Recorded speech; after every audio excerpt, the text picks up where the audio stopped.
In today's video, I'm going to teach you how to create and add OBS Studio background music playlists.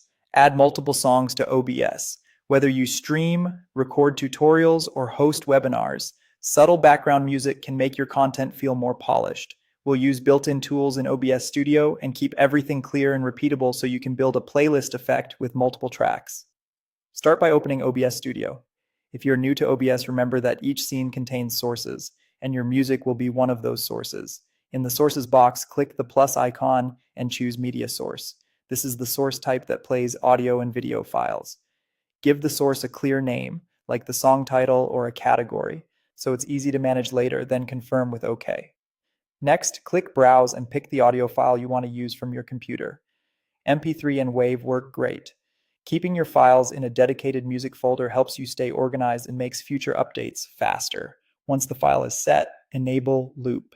That way, if your recording or stream runs longer than the track, OBS will automatically start it over without gaps. Now look down at the audio mixer. You'll see your new media source there.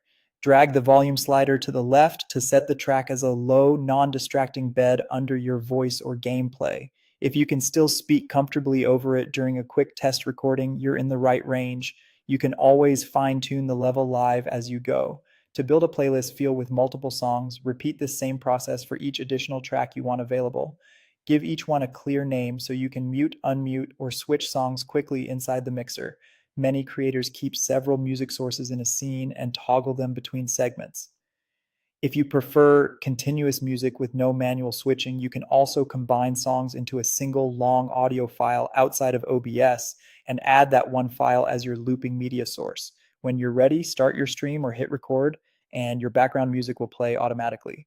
If you change scenes, just make sure the scene you switch to includes the music sources you added. That's it. You've added background music to OBS, set it to loop, balanced the volume, and prepared multiple tracks so you can rotate songs effortlessly during your content.